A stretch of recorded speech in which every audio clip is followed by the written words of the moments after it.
Hey, hey, hey, today is National Sponge Cake Day. That's right, National Sponge Cake Day. Unfortunately, these days I don't get to enjoy such treats as sponge cake, but hopefully all of you out there are going to have a nice big slice of sponge cake today, and I'll look on just jealously. Anyway, do want to point out the Daily Dope is in the air.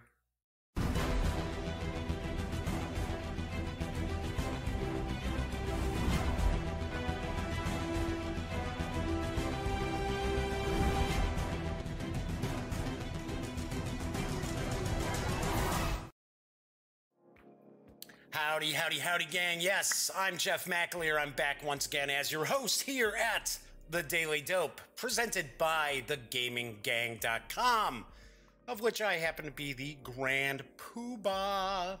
So today is Thursday, August 23rd. Welcome aboard. I've got a big show. I've got a double dip for everybody today because I'm going to be taking a look at Dungeons & Dragons Adventures Outlined, the coloring book that just came out in stores on Tuesday. Though I do believe some special hobby shops, which are part of the Wizards of the Coast program, got it a bit earlier this month. And then I am going to take a deep dive and a first look at the Survivor's Guide for Outbreak Undead 2nd Edition from the fine folks over at Hunters Entertainment, as well as Renegade Game Studios. Not to say that the folks over at Wizards of the Coast aren't fine folks as well. All right, so no news today. So I am not doing any news. I'm doing a double dip, so I don't want the show to go too long because we are going to actually page through both of these releases here. But before I get into today's show, I do want to mention I did receive an email to the mailbag yesterday. And I want to clarify something because the email I received, somebody was very, very upset because they thought I was mocking or making derogatory remarks about Bebo, who actually does a huge amount of tabletop gaming videos out there. And they thought I was saying something negative about her because yesterday I was talking during the news about the Kickstarter for the fantasy trip from Steve Jackson Games. And I said that I thought it was unusual that the only video that Steve Jackson Games had on the Kickstarter project outside of their 2-minute kind of preview for it that I shared on the news was an interview with Steve Jackson that Bebo had done. And I said I was kind of surprised because I didn't think that she was a big role player. I still don't know. Because I don't watch other people's videos. I really don't. I don't have time. It's not because I don't like them or I dislike the people or anything like that. It's just I don't have time to watch everybody else's videos out there. Every once in a while, I will watch the Player's Aid because they do some really good wargaming coverage. But that's very rare in itself as well. So I wasn't knocking Bebo. And I even said I thought it was kind of strange not thinking that she covers a lot of role-playing games, that she was interviewing Steve Jackson about the new fantasy trip that's on the horizon, because I didn't think that was her forte. And I said, hey, you know what? That would be like someone who owns like a children's game company coming to me and saying, hey, I want to talk to you about our Kickstarter, our release, what have you, and you're going to be the only video we've got. I would not be a great person to talk to about children's games because they're not my forte and it's not something that I cover and it's not really my audience. That's all I meant. And, you know, sometimes I sit back and I think to myself, you know, do people just hear what they want to hear? Well, I know that, especially in the political climate we have in the U.S. these days. But I did not say anything against Bebo whatsoever. She does a great job. She takes probably a lot of crap online from people because she happens to be a woman. And I certainly never say anything derogatory about other people who cover our hobby. Now, I have mentioned from time to time that I'm not into like 3-minute reviews, but that's just me. I'm not knocking the people who do that kind of stuff. Just like when I do a review, granted, I might swear like a trucker in my real life, but I don't do it on the show. Some people like gaming programs where you get carpet bombed by F-bombs all throughout. I just don't do it. It's just not my thing. So, but I don't knock other people. So just want to point out, if some people out there had a misunderstanding that I was saying anything negative about Bebo or her videos or her coverage of the hobby, that was certainly not what I said. So you can go back, you can check out yesterday's episode, and you can see I said nothing negative about her at all. I just thought it was strange. That was the only video for that Kickstarter.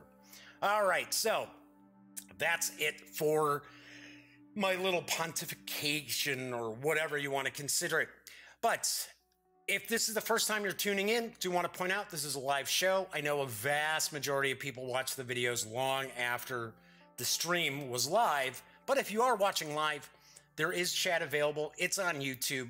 Feel free, chime in, say hello. If you have a question about either one of these releases I'm going to be taking a look at, feel free to ask. The chat is not on screen because that's one of the ways that I keep some of the stranger commenters at bay, but I do follow the chat and just type something in and I will respond. Do also want to mention I've got both the kitties down here in the duct tape studios today, so Smokey never really, makes much noise. Sometimes she'll hop up on my lap and that's fine. But Pinky's down here, and if you are a constant viewer, Pinky likes to get vocal down here. You'll never see her hop up on my lap because that's not the kind of cat she is, but we may hear from her. All right, so let's jump into the first item that I'm covering today because I'm taking a look at the brand new Dungeons & Dragons Adventures Outlined coloring book from Wizards of the Coast. It features artwork from the world-renowned artist Todd James, and you should check out some of James's work because it is pretty wild. To me, I know I associate things strangely, but especially in the Adventures Outlined, the cover that we're seeing really, to me, has kind of a Peter Max sort of vibe to it, sort of a almost even like a Beatles Yellow Submarine kind of vibe. But Todd James's artwork is pretty wild, so be sure to visit his website. Anyway, do want to mention that Dungeons & Dragons Adventures Outlined hit stores on Tuesday, and it does carry an MSRP of $16.95. All right, before we switch on over to the other camera, let me grab a quick sip here. There we go. Hope everybody's having a great Thursday so far. I have been running around. The show started a couple of minutes late because I actually had to go and pick up, I had to renew my plates over at the Secretary of State's office. That's what we call the DMV here in Illinois, the Secretary of State's office. All right, so let's switch on over to the other camera.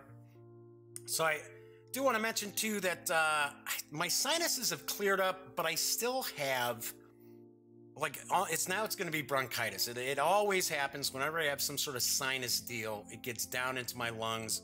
So I apologize. I'm kind of still wheezy today and I'm coughing a little bit.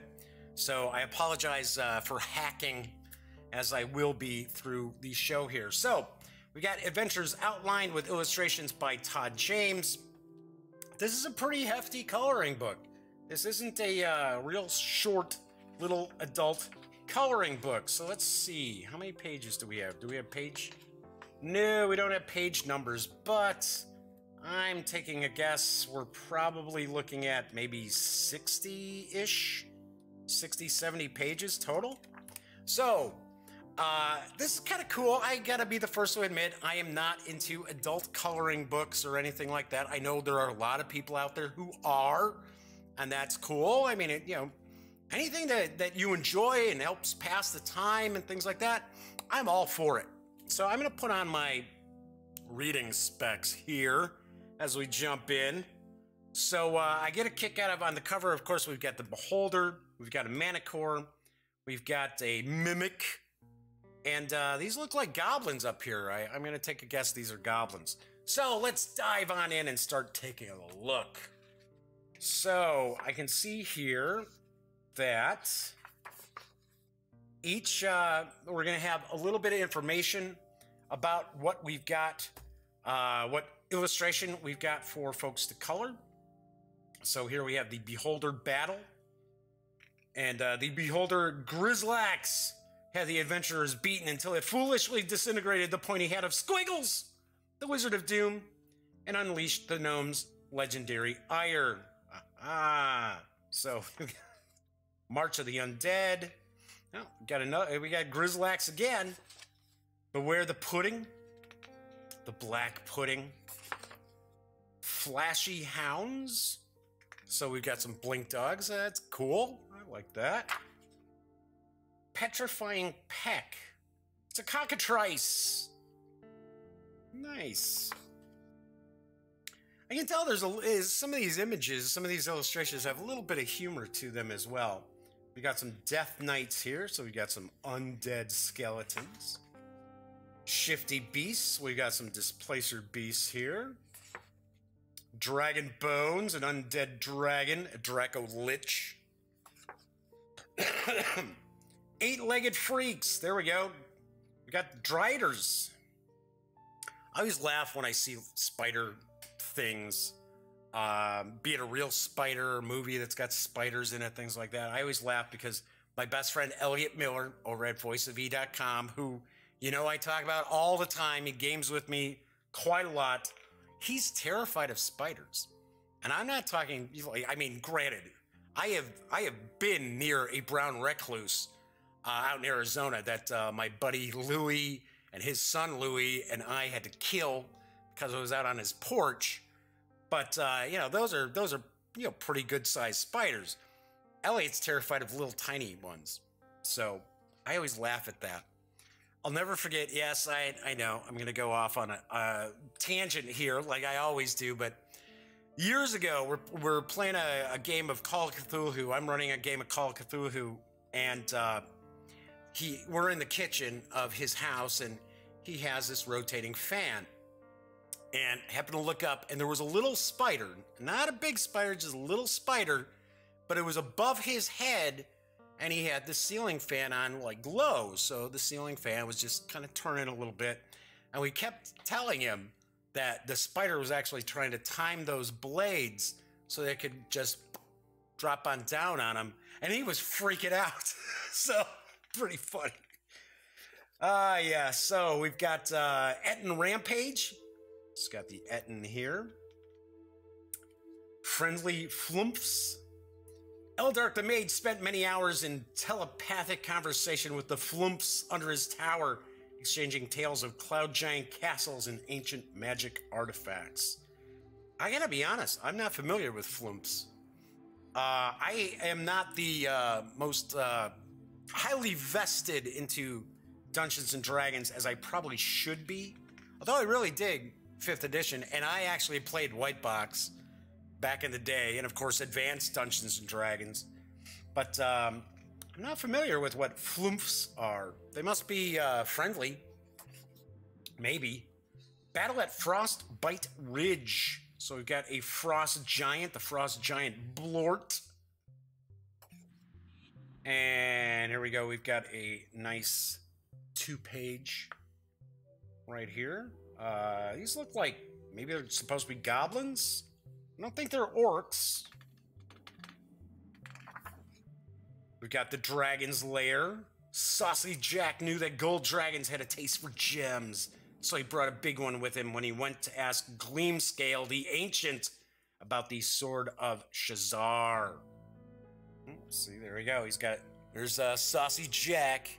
Saucy Jack's up there with his big gem. I like that image. That's pretty cool. Duel in the Murky Wood. So we've got It's like... It says it's a Gorgon. I don't know. Yeah, maybe. I'm thinking of a Medusa. I'm like, that doesn't look like a Gorgon to me, but that's a Medusa. We've got the, I don't know. I'm not sure what that is. Oh, it's a Grell. It's got the Grell there. Don't drink that! If you ever meet a hag, don't drink from the cauldron. That's right. That's right, kids. Always remember, don't take candy from strangers, don't talk to strangers, and do not drink from a hag's cauldron. Ambushed in the caves of Kubla. So it's a hook horror. Finding a hook horror there. Bristlebeard's Folly. No matter how many warnings adventurers receive, the treasure within a gelatinous cube just seems so easy to get. Gibbering Mess. A Gibbering Mouther. Another monster that I'm not overly familiar with. There we go, Knoll Bashing. Of all the smelly, scroungy, and slobbery monsters that Gwyneth and her band of elf adventurers had faced, Knolls were by far the worst. Alright, then we got another spread here. It's pretty cool. Ode to a Lich. There we go. Evil Wizard Checklist. If you're an evil wizard, here's what you do. Get a tower. Fill it with monsters, treasure, and a ton of traps. Circle it all with a wall of fire. Get a mana core, or two, to guard it along with some orcs. And laugh maniacally. Ah, there we go. There's the mimic. Burp. As the mimic swallowing an adventurer there. Hopefully it's an NPC. Hopefully it's the NPC getting swallowed up. Something's fishy.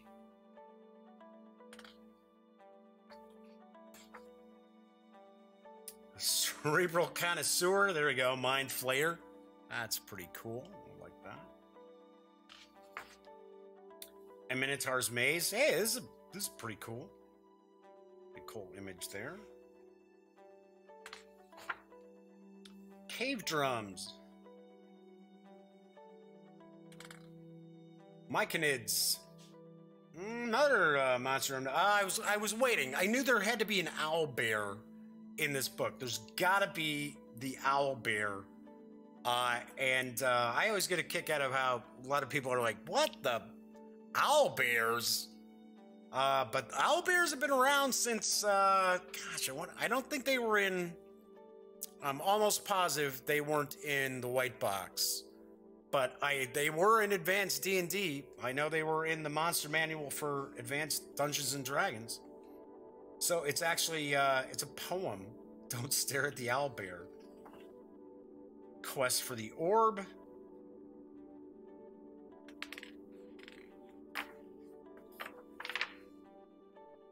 Ah, Master of the Bazaar. Raksasha, or it's a Raksasa, I believe it's pronounced. Those were always pretty cool monsters. I always thought those were pretty cool. Pretty good for big baddies in your campaigns. Oh, got another spread here. Bunch of adventurers battling a dragon.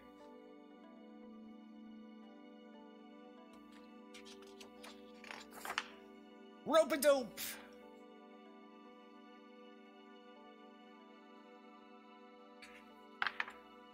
Showdown in Corrosion Cave.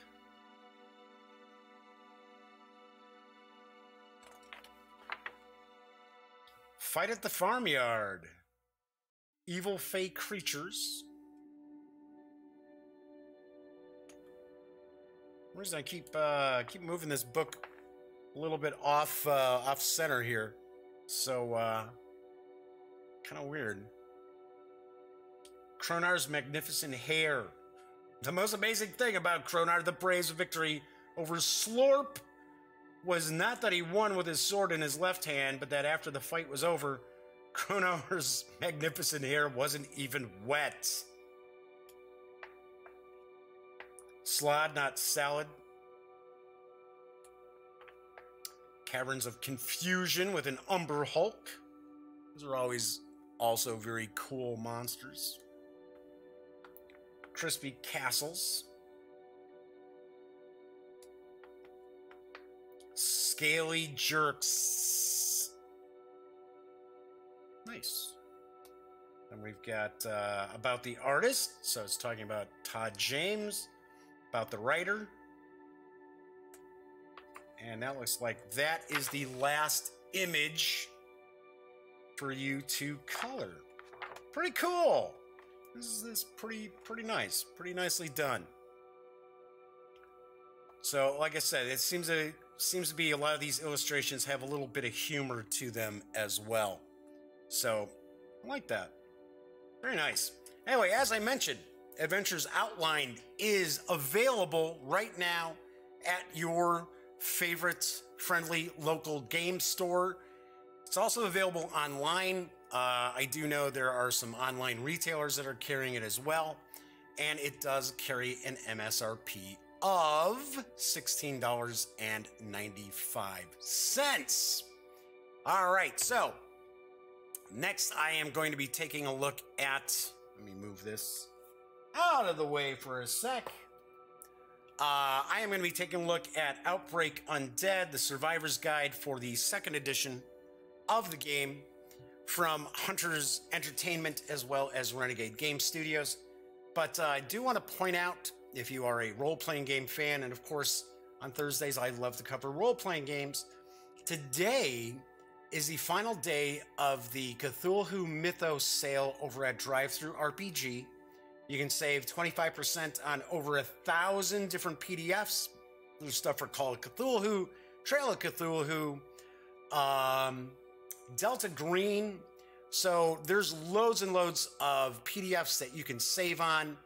Right now, as I mentioned, today's the last day. Strangely enough, I did not realize, I wasn't thinking, the 20th marked H.P. Lovecraft's birthday, which I should have known, should have remembered that, because I would have said something about it, because everybody knows you say Lovecraft or Cthulhu Mythos, I come running. But today will mark the final day of the sale, and whenever I talk about Drive-Thru RPG, always remember, we are an affiliate, so if you are going to go visit one of the Drive-Thru sites, be sure to stop by thegaminggang.com first, click on one of our banners, and if you happen to make a purchase at one of the Drive-Thru sites, we get a small portion of that sale. And I keep telling everybody, it really adds up, and it really helps keep the Gaming Gang around, thus the Daily Dope around, because normally, most months, it will pay for the hosting for the website. And we don't have some cheapo GoDaddy hosting. You can't have millions of visitors every year on shared hosting from GoDaddy. No offense, GoDaddy. I'm just saying. All right, so let me grab another sip here. So just so everybody knows what's coming up on future episodes of The Daily Dope, tomorrow's show, I am going to unbox and take a first look at Archmage, the Collector's Edition from Starling Games. This was available at Gen Con. It is not out in stores just yet. I will talk about when you can pick it up on tomorrow's show. But Brennan Noonan from Starling Games sent me a really nice email saying that they've really been enjoying my coverage of the Starling Games.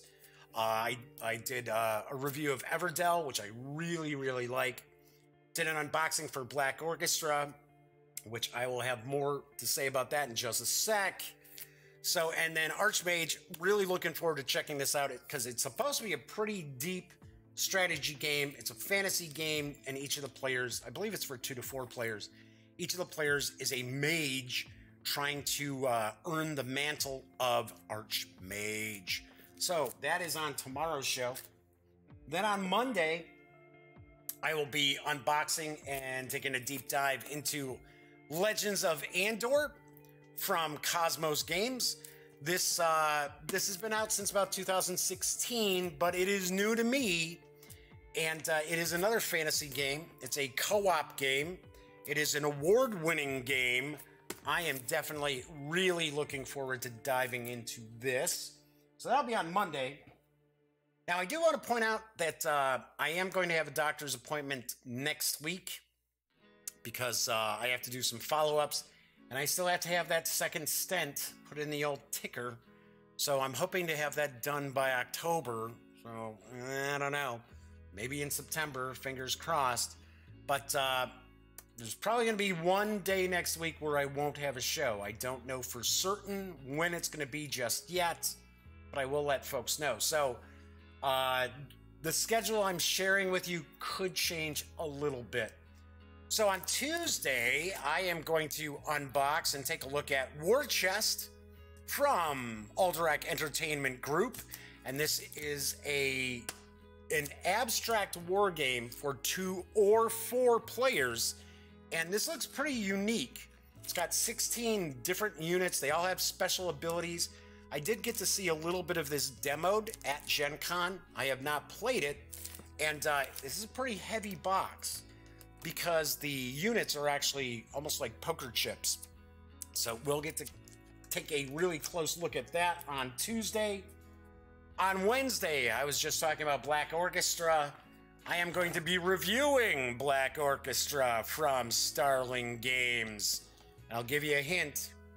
We dig it. So it's War Game Wednesday. This isn't a traditional war game, but it is very history related, and it takes place in World War II, and each of the players are conspirators trying to assassinate Hitler. So we will be sitting back as I review. I'll do a little how to play along with the review as well. And then on Thursday of next week, I will be reviewing the core rulebook for Warhammer 40K Wrath and Glory from Ulysses North America. I did a deep dive first look at the core book after I got back from Gen Con, and I'm almost done with the book. Almost done with it. I want to say it's like 360 some pages. Oh, I'm sorry. I'm way off. It's like 450 pages. 445, something like that. So that will be on Thursday's show next week. All right. So I know a lot of people are eagerly anticipating my first look at Outbreak Undead, the Survivor's Guide. I have found out that there is a Game Master's book that's coming too. So I'm going to be taking a look at the Survivor's Guide for the 2nd edition of Outbreak Undead. It's from Hunters Entertainment and Renegade Game Studios. It's designed by Christopher De La Rosa, who I did talk to at Gen Con. I do have an interview with Chris as well as Ivan Van Norman. It's pretty fun. We talk about Outbreak Undead as well as Kids on Bikes. There is artwork provided by Caleb Cleveland, Kent Davis, Christopher De La Rosa, Anthony Jones, and Shar. I know I'm going to mess this one up. Tuasoa? Yeah, well, my apologies for getting that wrong. I'm sure I mispronounced that one. The 350-page hardcover book was available at Gen Con. It is going to release into stores on October 3rd. And it does carry an MSRP of $49.99. I do believe the Game Master book is also coming out October 3rd. It is also a hardcover. I think it's around 350 pages also. And it will also carry an MSRP of $49.99. All right, so let's pop on over to the other camera once again. Because, and why is this coming up upside down? All right, that's weird. All right, hold on a second here. Right there.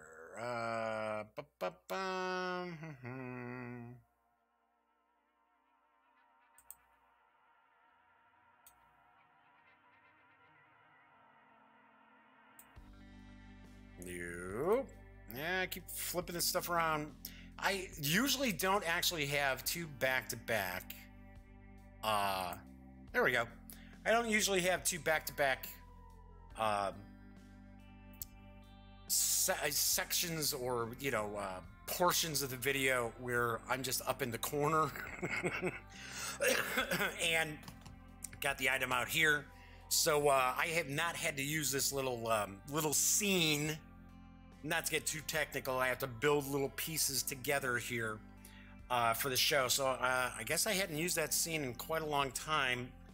And we already know that the program that I utilize to do the stream, every time there's a Windows update, I gotta mess around with it all the time. So anyway, okay, at least we've got it right side up now.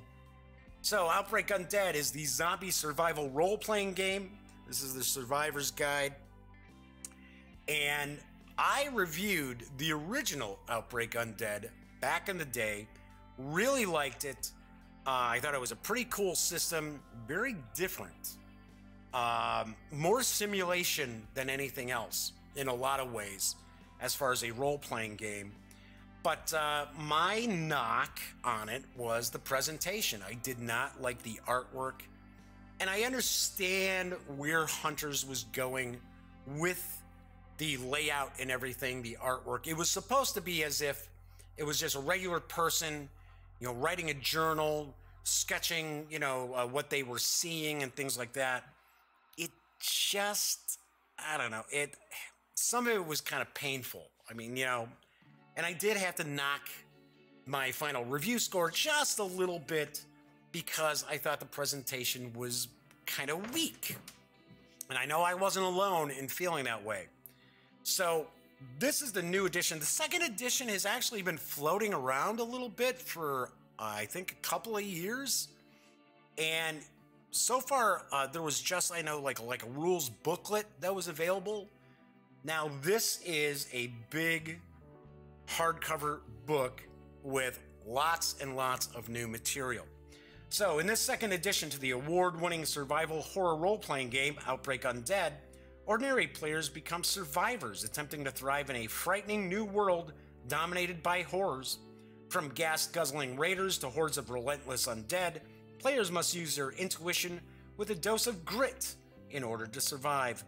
Hunt down whatever resources you can to survive in this world and find your stronghold. The Survivor's Guide will provide players with all the essentials needed to start an adventure in your post-apocalyptic campaign.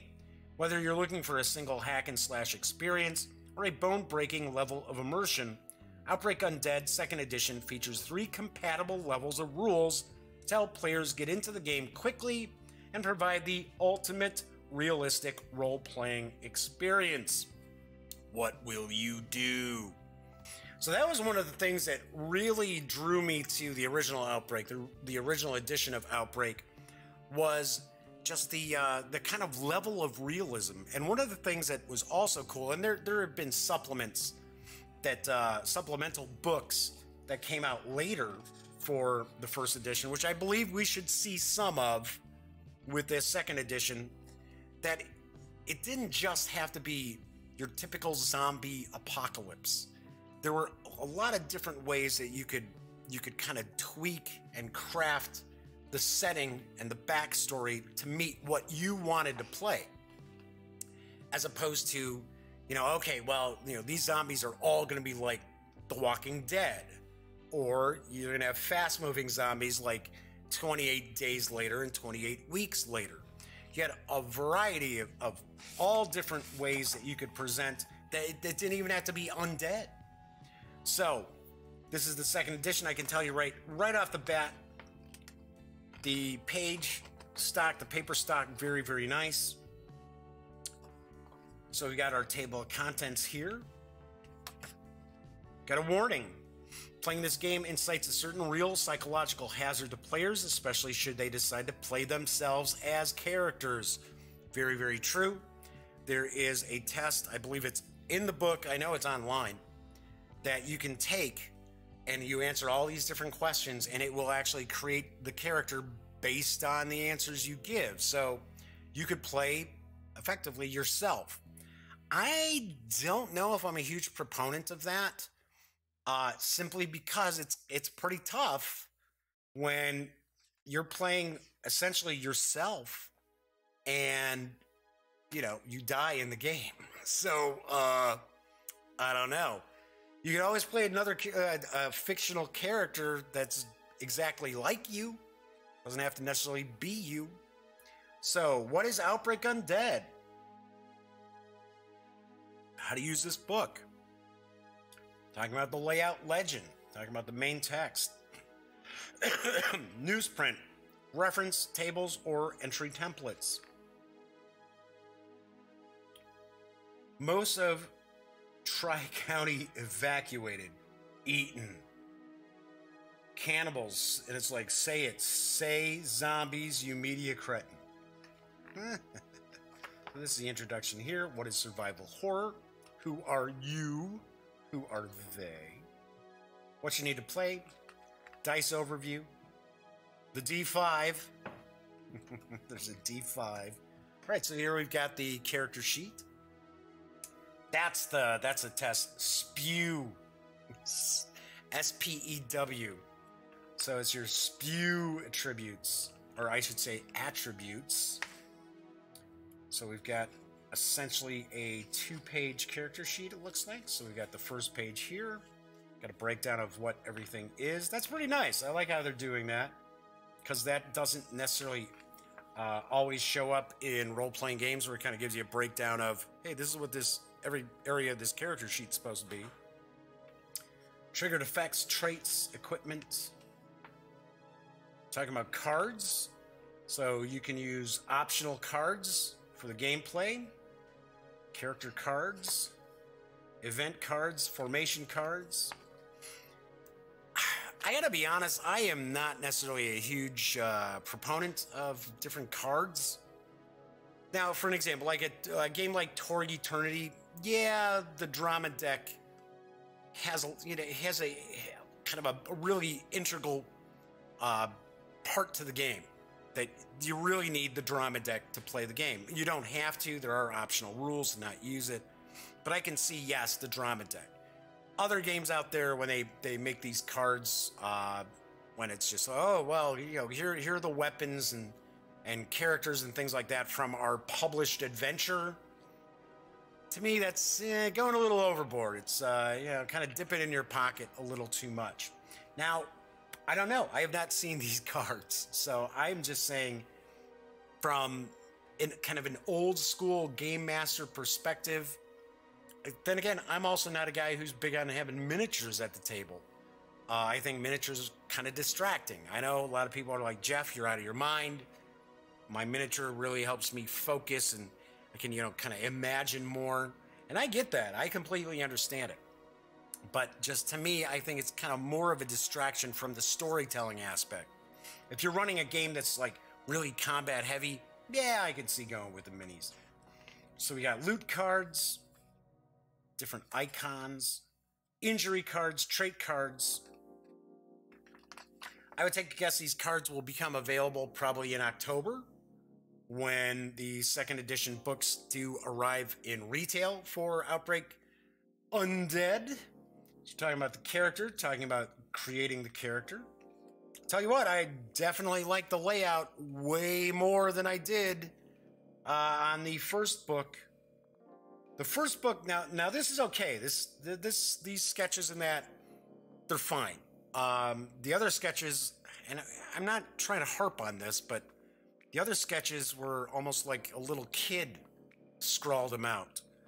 But there was a lot of this kind of stuff. A lot of this, reading, handwriting and stuff like that. And I find that kind of tough when I'm reading through an RPG book, and it's got a lot of this kind of stuff. Just like when I'm running Call of Cthulhu adventures, if I were working on like kit bashing something from a published adventure, I hate when they have a handout that's like, handwritten, and then there's no actual text of what that is in the book. You have to try to make it out from the handout. Thankfully, that doesn't happen too often, but I find it kind of irritating, because sometimes you can't necessarily read what's being written here. All right, so we've got strength, we've got perception, we've got empathy, we've got willpower. Oh, hey, if you want to stab somebody in the back, We've got bonuses. We've got health points, secondary stats like morale, damage threshold, cargo, motivations and history. That's cool. I like that. Abilities. Talking about list of abilities. Kind of look like these are more along the lines of skills. Okay. Well, maybe not necessarily. We've got bookworm, charisma, civilian profession, civil engineering profession, clinical skills, concealment, culinary arts. So kind of a mix. So I can see why they decided they were going to call this abilities. So one thing we're going to see, probably once we get out of the character creation portion of the book, is that the way this game is designed, there's like 3 tiers of rules. So if you're looking at just kind of jumping in and you want more, where it's more kind of story focused as opposed to crunchy, a lot of combat where you need to know, everything like hit location, stuff like that. So you're going to have a level like that. Then there's a kind of an intermediary level of rules. And then there's kind of like expert rules. And that would have things probably like armor penetration, hit locations, things like that. We've got disadvantages. We've got a list of disadvantages here. Character advancement. Improving abilities. Oh, here we go. Now we get the skills. See, and this is where we've got the green, the red. I think it's green, yellow, and red. Or no, maybe they're talking about degrees of success and degrees of failure. So that's what that green and red is here. Competence points. How competent you are in these skills. So got things like balance, brawl, climb, dodge, grapple. Oh my gosh, grapple rules. It's one of my inside jokes when I talk about RPGs. Do we really need to divide it down all the way into grappling? Hold, resist pain. Then we got train skills. So we've got command, intimidate, pistol, long gun, firearms, melee attack, slashing. Expert skills, advanced medicine, martial arts, pilot, survival. Then we got gameplay, core mechanics, talking about skill checks, the dice pool, degrees of success and failure, the round. We got advanced round rules, character status, inebriated. Yeah, all right. Encounters, tactics, check phase. I always like to point out that it is a zombie apocalypse, and I know just about all of us think, oh yeah, I know how I'd survive the zombie apocalypse. Well, that wouldn't be the case, because it's not an apocalypse unless most of us are dead.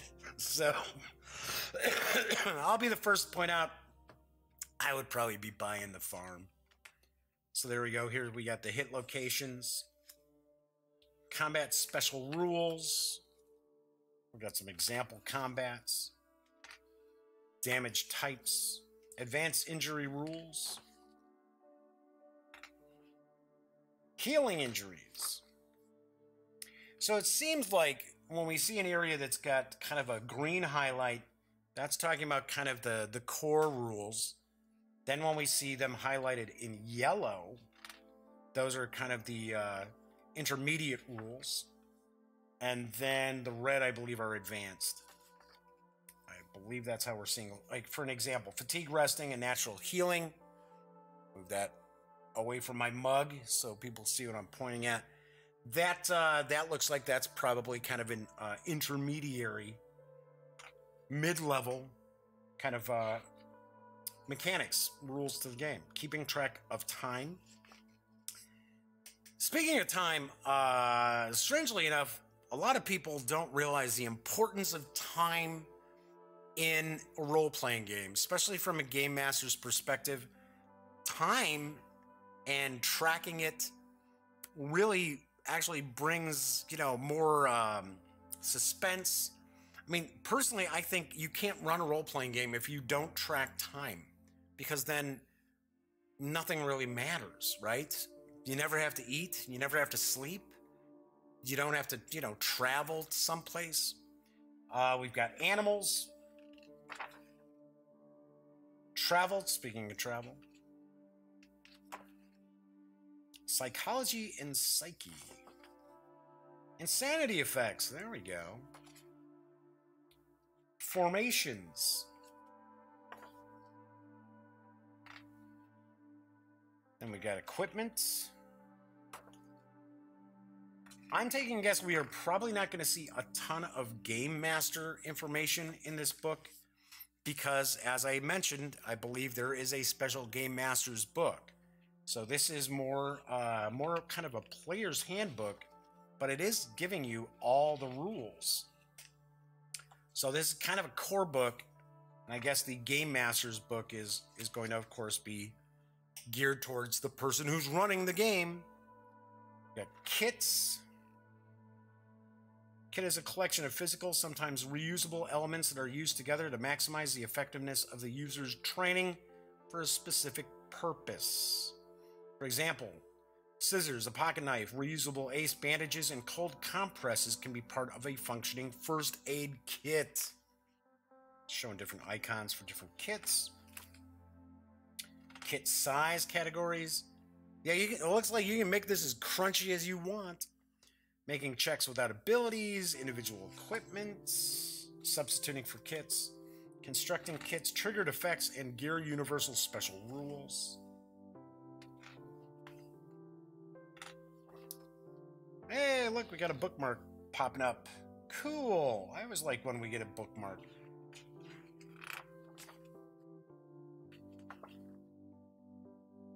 Talking about different skills and utilizing the skills. Tri-County News Press. Plummeting over the fiscal cliff. New spending bill drastically underfunds critical disaster infrastructure. Huh. Is that like Saul Bellows down there? Components and consumables. Painkillers. Over the counter, painkillers, prescription. Loot items. Tools. Wow. A lot of iconography here. Melee weapons. Complex weapons. One aspect of Outbreak Undead that I thought was really cool in the first edition, and I'm sure it's in this edition, was the concept of your stronghold. And those out there who like to play video games where you're kind of building your base, constructing a lot of different things, there was a big section in the core book for the original edition that was just tons and tons of stuff. Really, really cool. And how you go about, you know, improving your stronghold. You've got firearms, pistols, handguns, submachine guns, long guns, rifles, shotguns. And we've got different kinds. So we've got a 22, we've got the 30-06, AR-15s, we got shotguns. Different, look, it's talking about the different shotgun shells. Pretty wild. Sawed-off shotguns, thrown weapons, apparel and worn gear. Lots of equipment in here. Using books and manuals. There we go, strongholds. So, scavenging versus a stronghold, strongholds versus safe houses.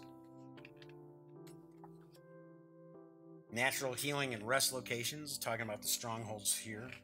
Really like the look of this book. I really, really do. It's a touch busy, but I do like it. Structure, science, culture, viability, morale. Stronghold economy in the market. Industry sectors. Oh, that's new. I don't remember that from the first edition. Governance and unrest, civic missions, upgrade missions. That was a big deal. Upgrade missions. sample safe house, sample stronghold. Then we have the appendices.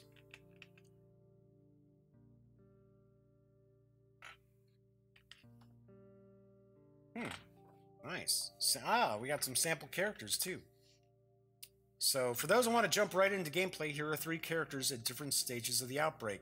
As such, it's helpful to have characters pulled from this list correspond to the outbreak level that the scenario is being run at. Other characters can be found in the sample scenario, the Tri-County Precinct, which is part of the Quick Start Guide. I was going to say, the Quick Start Guide is free. That is a free PDF you can get your hands on. So we've got Dora, Catherine, and Timothy as our pre-gens. So are we seeing the pre-gens? Oh, it looks like we got the pre-gens at different stages of the outbreak. I'll tell you one aspect of the zombie apocalypse, as far as role-playing games go, that's, in my opinion, underserved, is kind of like day 0 on. Usually with role-playing games, which are, you know, zombie or undead, whatever, or even post-apocalyptic, it's always after the fact. It's after everything is kind of fallen apart. So I would love to see Hunter's Books, or I should say Hunter's Entertainment, because it's not Hunter's Books anymore, and Renegade actually do some stuff where it's like, you know, this is the start. This is like patient 0, you know, and things like that. I think that would be awesome because you don't see much of it out there for role-playing games. Yep, so it looks like, yeah, we're getting the pre-gens at different points. Say, yep, day 3,650. All right, now we got a gameplay summary here at the back. Symbol glossary. That's important because there were quite a few symbols we were seeing. And then we got an index. So, strangely enough, my info was incorrect. And the info I've got is actually from Renegade Game Studios website, as well as I believe one of the distributors out there saying that this is a 350-page book. It's not. It is 240 pages, and that's including the appendices and the index. So, strange. Very strange. So, hey, it's not the first time I see incorrect information, sell sheet information out there. So that is Outbreak Undead, the Survivor's Guide. I, of course, will be reviewing this in the near future. And this is from Hunter's Entertainment as well as Renegade Game Studios.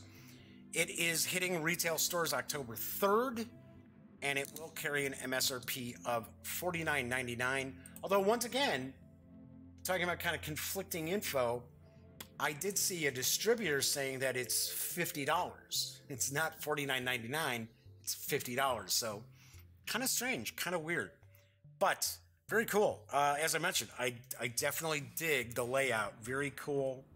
Pops a little bit. Like I said, little busy, but way, way better than the original edition of Outbreak Undead. And I'm curious to see what they've kind of revamped, even though it's been quite a long time since I looked at the original book. All right, so that is pretty much it for today's show. As I mentioned, on tomorrow's show, I will be unboxing and taking a first look at... Let's make sure I got this straight. I don't want to be like, yeah, I'm taking a look at that. I will be unboxing and taking a first look at Archmage, the Collector's Edition, which was available at Gen Con. And this is from Starling Games. As I mentioned, I'm hearing good things about this. And I heard good things about Everdell, and I really like Everdell. So I'm looking forward to checking out Archmage. That's going to be on tomorrow's show. So, as always, I always point out, when you're not watching videos on the Gaming Gang channel, be sure to visit thegaminggang.com, For all the latest in gaming news, reviews, comics, movies, TV, you know the drill. Get your geek on at thegaminggang.com. Once again, I'm Jeff McAleer. I will be back tomorrow. So enjoy the rest of your Thursday or National Sponge Cake Day. Have a big slice for me. And as always, thank you very much for watching.